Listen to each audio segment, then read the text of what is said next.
guys, magandang araw po sa lahat. Ito po si Rolf para sa AC and Refrigeration Works. Bali, dito sa video na to, ipapakita ko po sa inyo kung paano mag-check ng leak, no? Para sa mga split AC, yung outdoor do sa split AC, do sa mga fittings, kung paano i-check yung leak doon at kung paano na rin i-repair ang leak, no?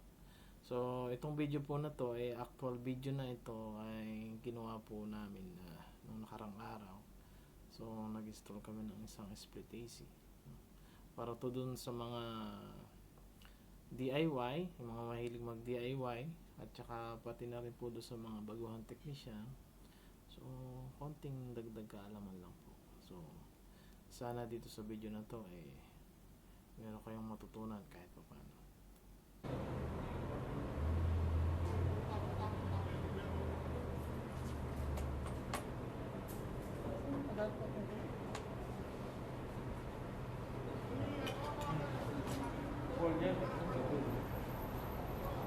Malaki.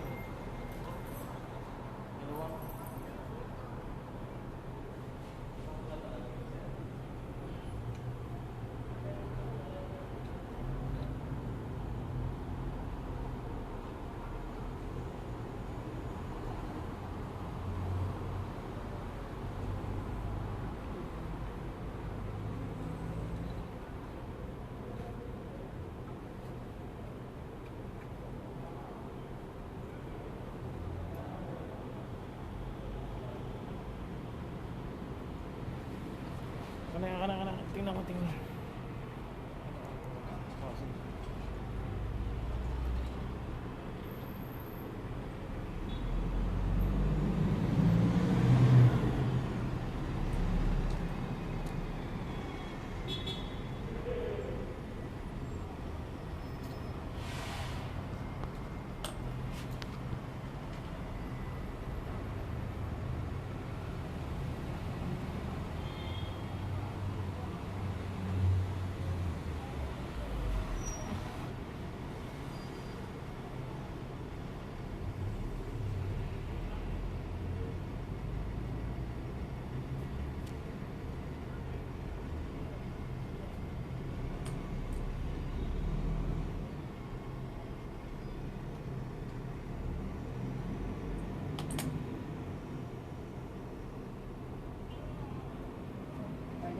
Okay.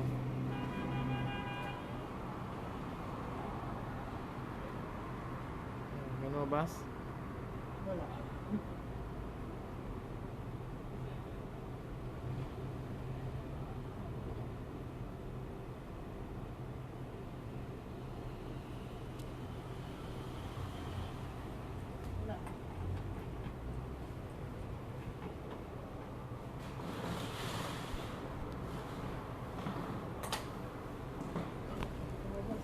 Ah?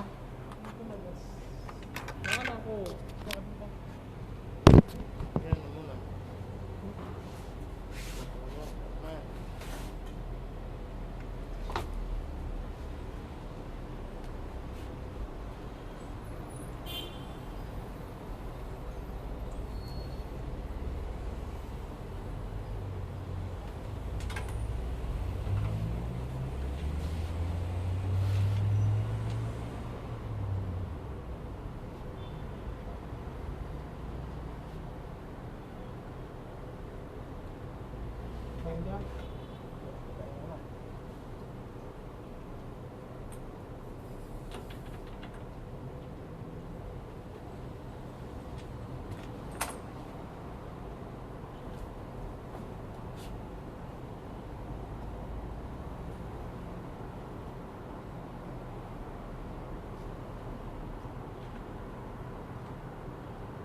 Adapter niya. Huh? Adapter.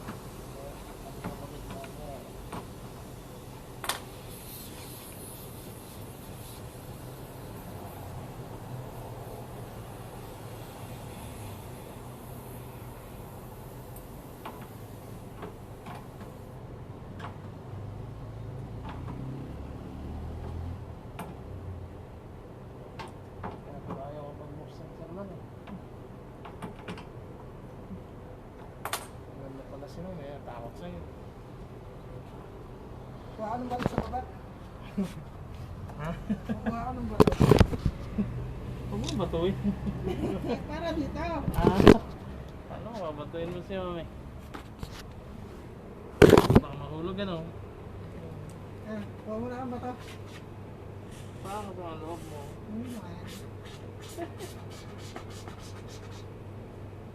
Nakakay ng kapak na. Ayaw ko pansinin eh. Takot sa'yo. Paano hold up?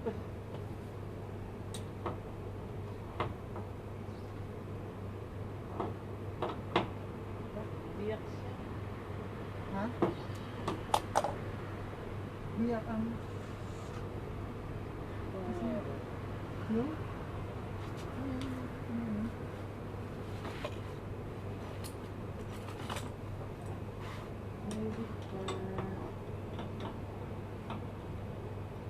Patayin mo muna.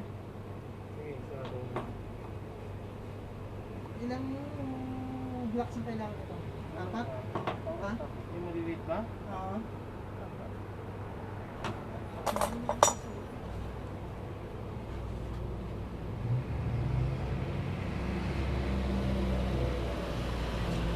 Wala sa bulasan na. Sige.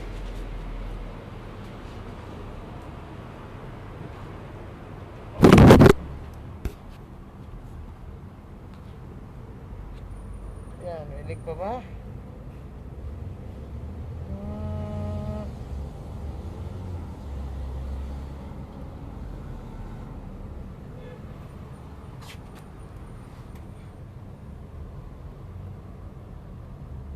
Ayan, wala na. Nakuha sa higpit. Okay. Ito yung ano yan.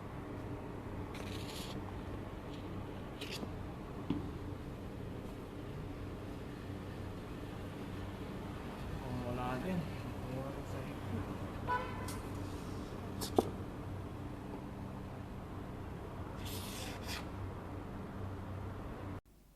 So, ayun po, no? So, nakita nyo kung paano mag-check ng leak, no? So, gagamit lang tayo ng tinatawag natin na soap sand solution. So, kahit ang sabon po doon, pwede. Pero, ang pinakamaganda po ay yung ano, yung sabong panghugas ng plato, yung mga liquid soap, no? So, yung pinakamagandang gamitin. Kasi, mas mabulayan.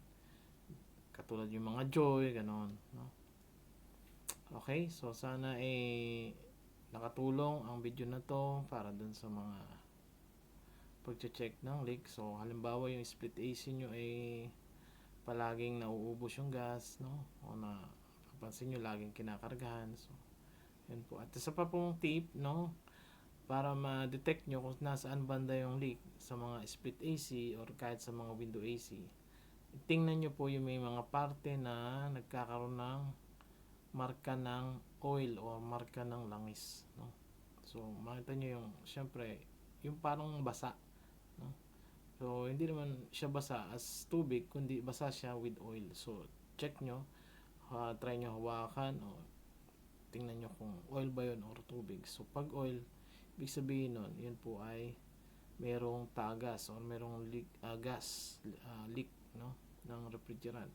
Okay, so muli po, maraming salamat sa lahat. At siya nga pala, sa mga hindi pa po nakapag-subscribe sa ating channel, no? So mag-subscribe na po. I-click nyo lang po yung bell button at click yung all para kung sakali man po mag-upload tayo ng panibagong video, ma-notify po kayo. Okay, hindi po, ito si Rolf para sa AC and Refrigeration Works. Marami pong salamat sa lahat. Goodbye. God bless.